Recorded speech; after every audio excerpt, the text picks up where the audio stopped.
Good wishes to all of you. Our past to chapter 3, the Delhi Sultans. Look at the map 1. Selected Sultanate cities of Delhi 13th 14th centuries. In chapter 2, we saw that regions like the Kaveri Delta became the center of large kingdoms.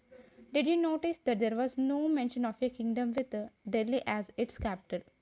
That was because Delhi became an important city only in the 12th century.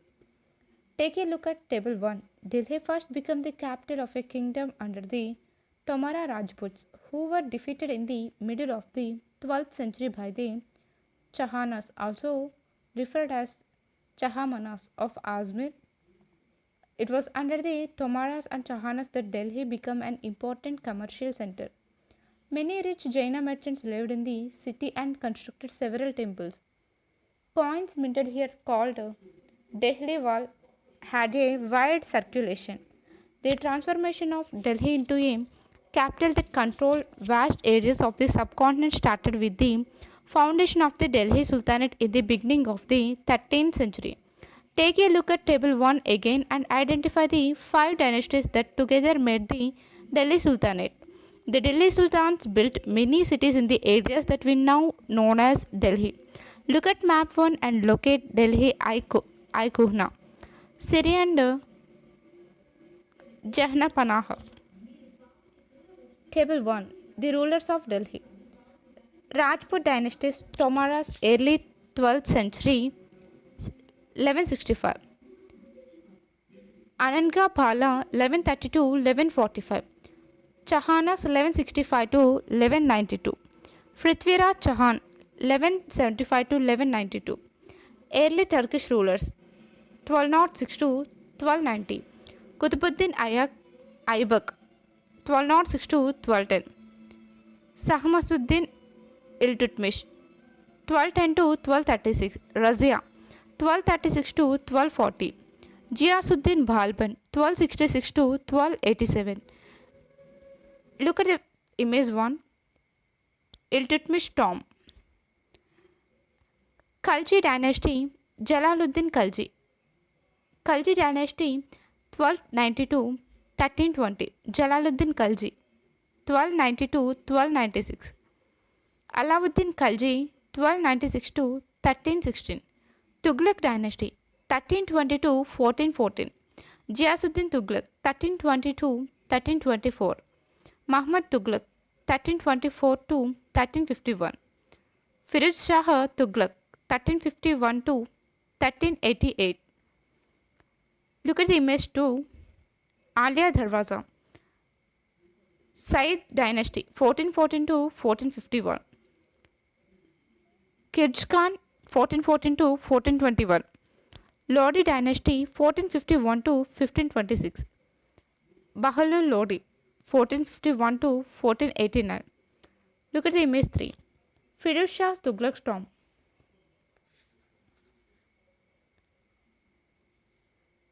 Look at figure 1. 4 stages in the making of a manuscript. A. Preparing the paper. B. Writing the text. C. Melting gold to highlight important words and passages. D. Preparing the binding. Do you think the circle of justice is an appropriate term to describe the relationship between the king and his subjects? Find out about the Delhi Sultans. Although inscriptions, coins and architecture provide a lot of information, especially valuable are histories. Tariq singular, Tawarik plural. Written in Persian, the language of administration under the Delhi Sultans. The authors of Tawarik were learned men, secretaries, administrators, poets and cutters, who both recounted events and advised rulers on governance, emphasizing the importance of just rule. The circle of justice. Fakir I Mudabir wrote in the 13th century, a king cannot survive without soldiers, and soldiers cannot live without salaries. Salaries come from the revenue collected from peasants, but peasants can pay revenue only when they are prosperous and happy. This, hap- this happens when the king promotes justice and honest governance. Birthright. Privileges claimed an account of birth. For example, people believed that nobles inherited their rights to govern because they were born in certain families. Gender distinctions. Social and biological differences between women and men usually these differences are used to argue that men are superior to women. Okay. Keep the following additional details in mind. The authors of Tawarik lived in cities, mainly Delhi, and hardly ever in villages. They often wrote their histories for Sultan in the hope of rich rewards. These authors advised rulers on the need to preserve an ideal social order based on birthright and gender restrictions. Their ideas were not shared by everybody. In 1236, Sultan Iltutmish daughter Razia became Sultan. The chronicler of the age, Minhaj I Siraj, recognized that she was more able and qualified than all her brothers. But he was not comfortable at having a queen as ruler, nor were the nobles happy at her attempts to rule independently. She was removed from the throne in 1240. What Minhas I Siraj thought about Razia? Minhas I Siraj thought that the queen's rule went against the ideal social order created by God, in which women were supposed to be subordinate to men. He therefore asked in the register of God's creation, since her account did not fall under the column of man, how did she gain from all of her excellent qualities? On her inscription and coins, Razia mentioned that she was the daughter of Sultan Iltutmish. This was in contrast to the Queen Rudramadevi, 1262 to 1289, of the Kakatiya dynasty of Warangal, part of modern Andhra Pradesh. Rudramadevi changed her name on her inscriptions and pretended she was a man. Another queen, Dida, ruled in Kashmir 982 1003. Her title is interesting. It comes from Didi or elder sister, an obviously affectionate term given to a loved ruler by her subjects. Express Minhaj's ideas in your own words. Do you think Razia shared these ideas? Why do you think it was so difficult for a woman to be a ruler? Map 2. Major cities captured by Sah- Shamsuddin Iltutmish. Hinterland, the lands adjacent to a city or port that supply it with goods and services. Garrison town, a fortified settlement with soldiers.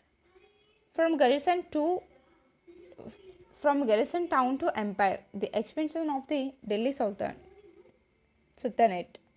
In the early 13th century, the control of the Delhi Sultans rarely went beyond heavily fortified towns occupied by garrisons. The sultans seldom controlled the hinterland of the cities and were therefore dependent upon trade, tribute, or plunder for supplies.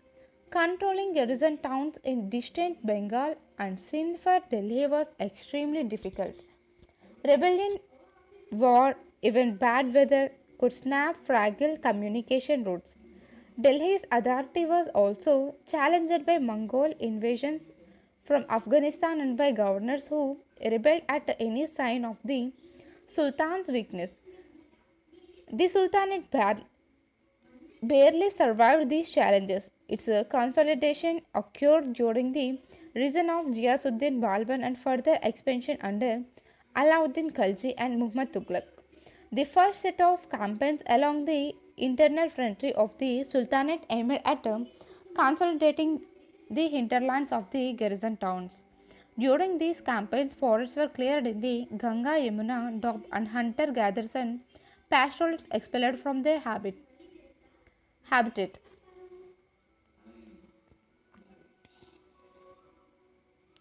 These lands were given to peasants and agriculture was encouraged. New fortresses, garrison towns, and towns were established to protect trade routes and to promote regional trade. The second expansion occurred along the external frontier of the Sultanate. Military expeditions into southern India started during the reign of Alauddin Khalji. See map 3 and culminated with uh, culminated with Muhammad Tughlaq. In their campaigns, Sultanate armies captured elephants, horses, and slaves and carried away precious metals. By the end of Muhammad Tughlaq's reign, 150 years after somewhat humble beginnings, the armies of the Delhi Sultanate had marched across a large part of the subcontinent. They had defeated rival armies and seized cities. The Sultanate collected tax from the peasantry and dispensed justice in its realm. But how complete and effective was its control over such a vast territory? Map 3 Alauddin Khalji's campaign into South India. Look at figure 2. Quat al Islam Mosque and minaret built during the last decade of the 12th century. This was the congregation mosque of the first city built by the Delhi Sultans, described in the chronicles as Delhi Kuna, the old city. The mosque was enlarged by Iltutmish and Alauddin Khalji. The minar was built by two sultans, Qutbuddin Aybak and Iltutmish. Figure 3. Baghampuri Mosque, built in the region of Muhammad Tughlaq, was the main mosque of Jahan Panha, the sanctuary of the world, his new capital in Delhi. See map 1. This masjid, a mosque is called a masjid in Arabic, literally a place where a Muslim prostrates in reverence to Allah. In a congregation mosque, masjid Jami or Jama Masjid, Muslims read their prayers, namaz together. Members of the congregation choose the most respected, learned male as their leader, Imam, for the rituals of prayer. He also delivers the sermon khutbah during the Friday prayer. During prayer, Muslims stand facing Mecca.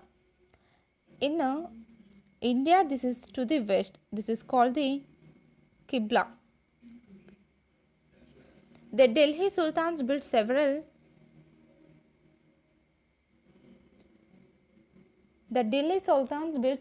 mosques in cities all over the subcontinent. These demonstrated their claims to be protectors of Islam and Muslims.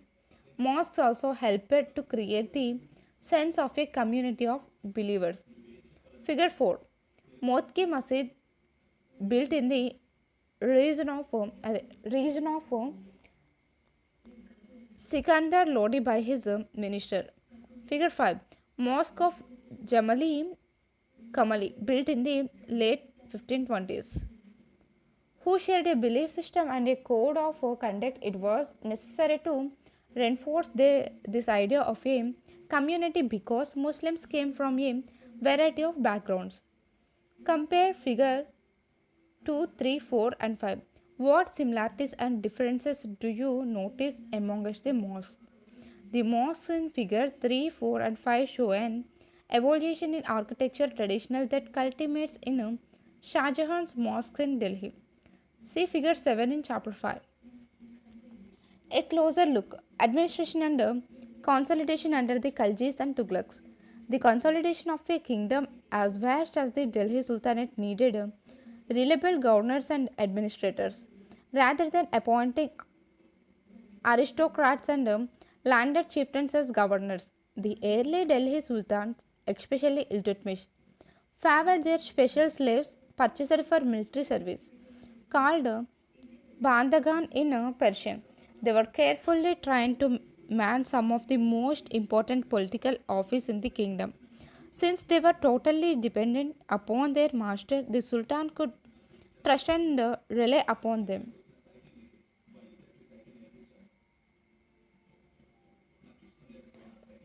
Client, someone who is under the protection of another, a dependent or hanger on. Slaves rather than sons. A sultans, the sultans were advised.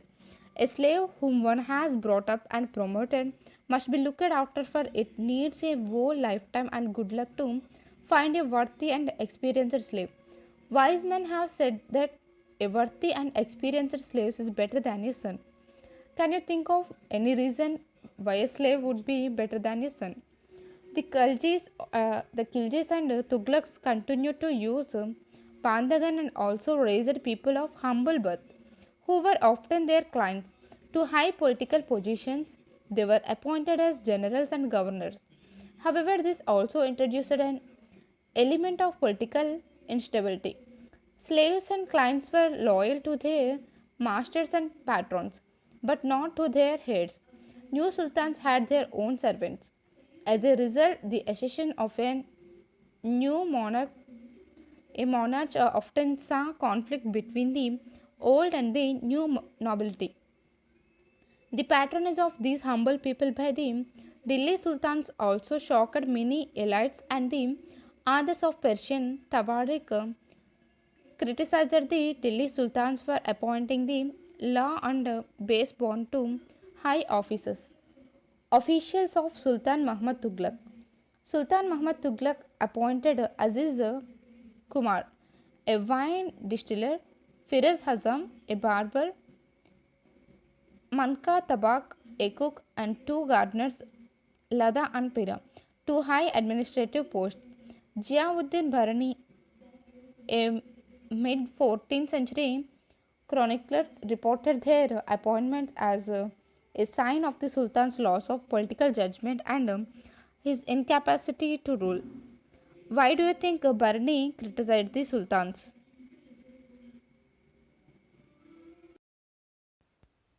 Like the earlier sultans, the Khalsa and Tughlaq monarchs appointed military commanders as governors of territories of varying sizes.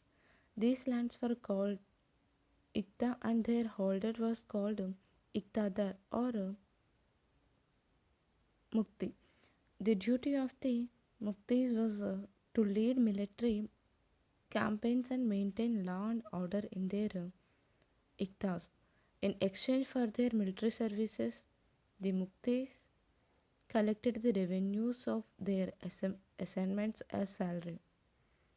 They also paid their soldiers from these revenues.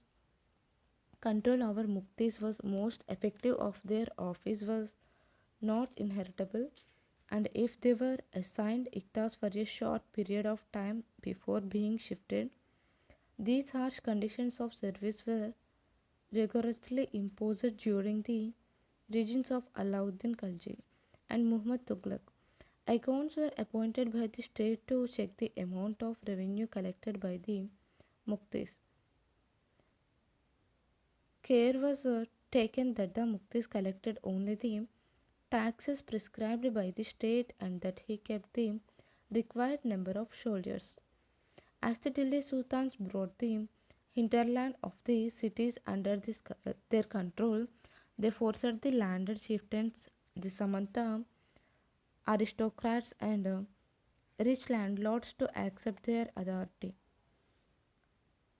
Under Alauddin Khilji, the state brought the assessment and collection of land revenue under its own control. The rights of the local chieftains to levy taxes were cancelled, and they were also forced to pay taxes. The Sultan's administration measured the land and kept careful accounts.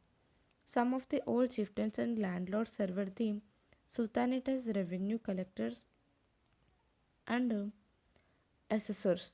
There were three types of taxes on cultivation called Kharaj and amount to be to about 50% of the present's produce, peasants' produce, on cattle and on houses. It is important to remember that large part of the subcontinent remained outside the control of the Delhi Sultans. It was difficult to control distant provinces like Bengal from Delhi, and soon after annexing southern India, the entire region became independent. Even in the Gangetic plain, there were forested areas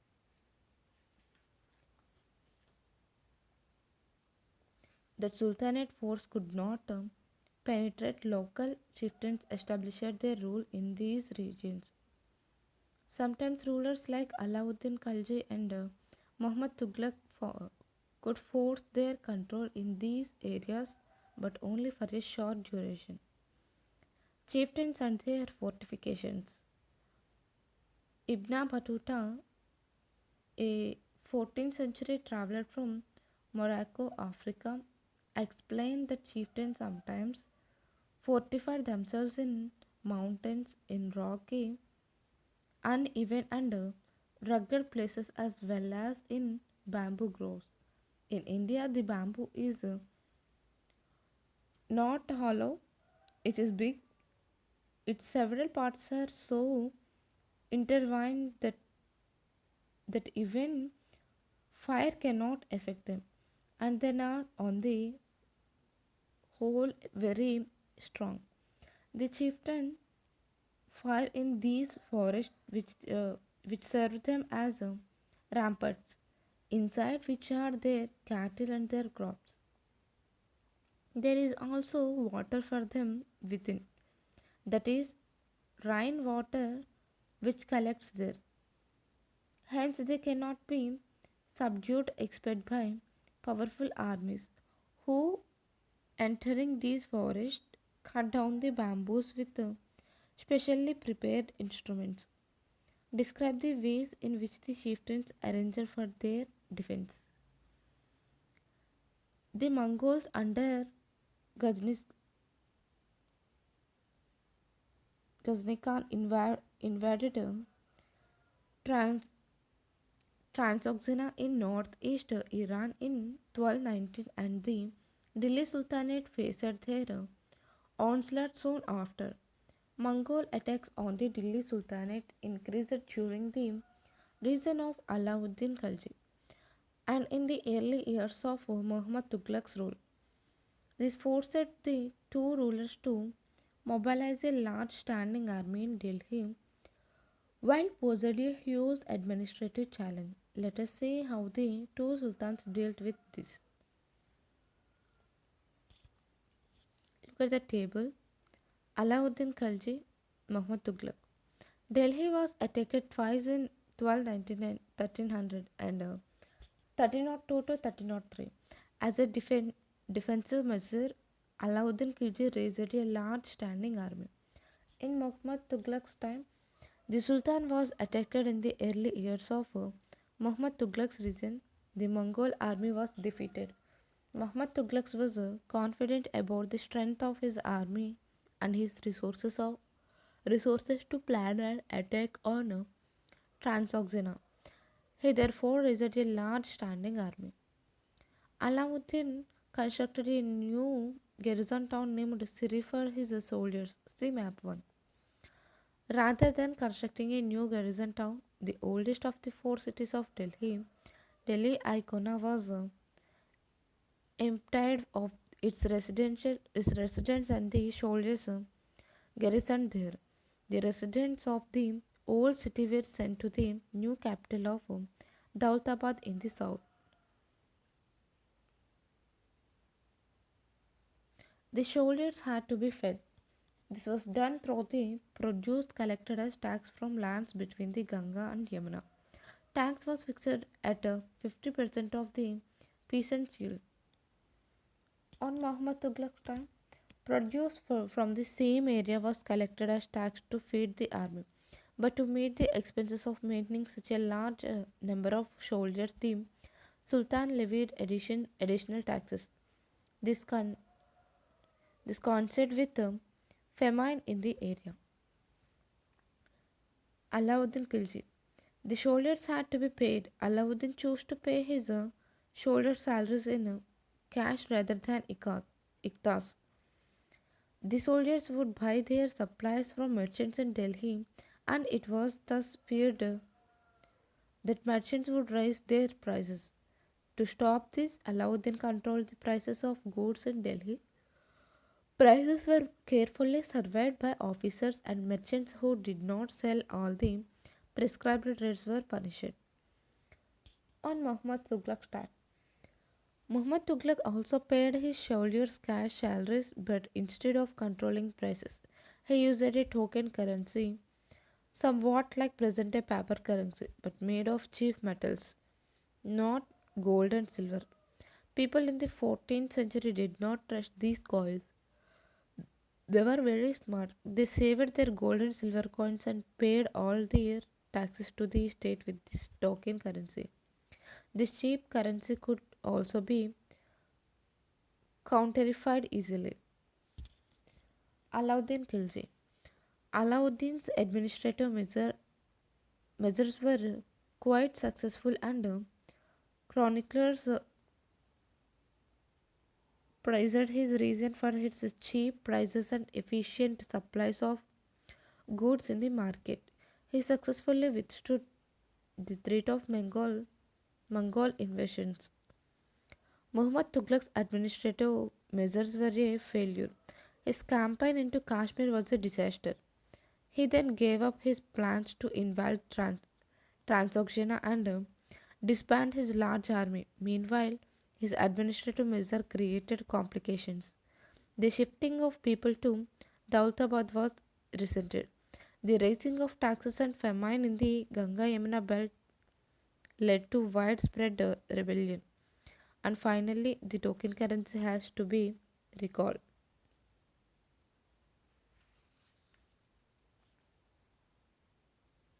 In this list of Muhammad Tughlaq's failures, we sometimes forget that for the first time in the history of the Sultanate, a Delhi Sultanate planned a campaign to capture Mongol territory.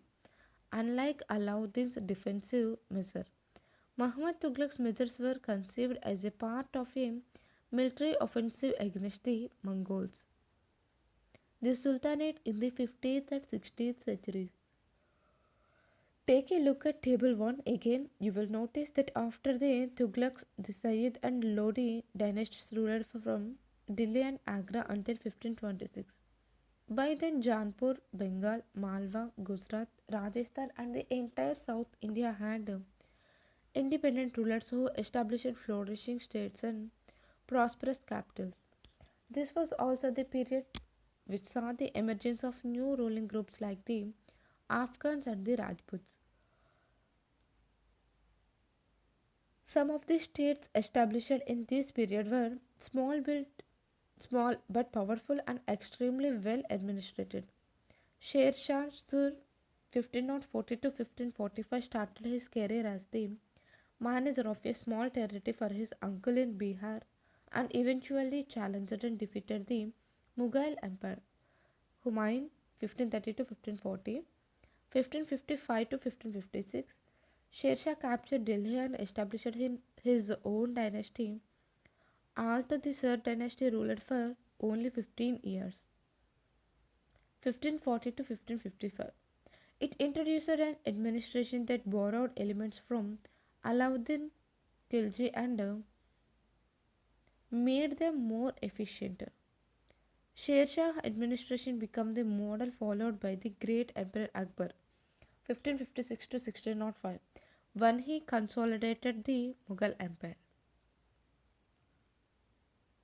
The three orders, the Peace of God, Knights, and the Crusades. The idea of the three orders was first formulated in France in the early 11th century. It divided society into three classes: those who prayed, those who fought, and those who tilled the land. This division of society into three orders was supported by the church to consolidate its dominant role in society. This helped an emergence of a new warrior group called knights. The church patronized this group and used them to propagate their idea of peace of God. The attempt was, was to direct warriors away from conflict amongst themselves and send them instead on a campaign against the Muslims who had captured the city of Jerusalem. This led to a series of campaigns called the Crusades. These campaigns in the service of God and the church completely altered the status of knights. Originally, these knights did not belong to the class of nobles, but by the end of the 11th century in France and a century later in Germany, the humble origins of these warriors were forgotten. By the 12th century, nobles also wanted to be known as knights. Imagine, you are a peasant in Alauddin Khilji's or Muhammad Tughlaq's region and you cannot pay the taxes demanded by the Sultan. What will you do? Let's recall. Which ruler first established his or her capital at Delhi? Question number 2. What was the language of administration under the Delhi Sultans? Question number 3. In whose region did the Sultanate reach its farthest extent? Question number 4. From which country did Ibn Battuta travel to India?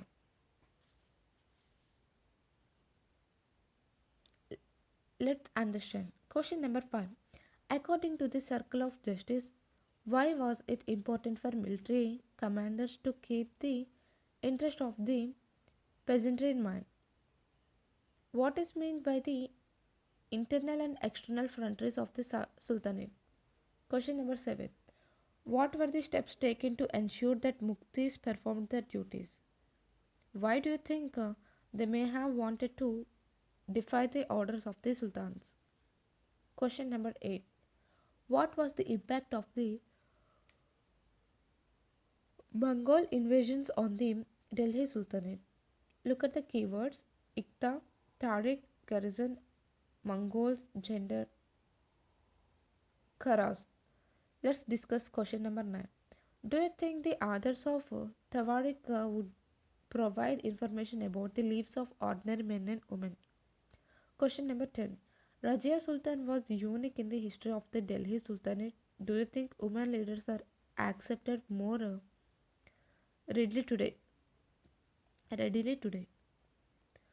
Question number 11. Why were the Delhi Sultans interested in cutting down forest? Does deforestation occur the same reasons today?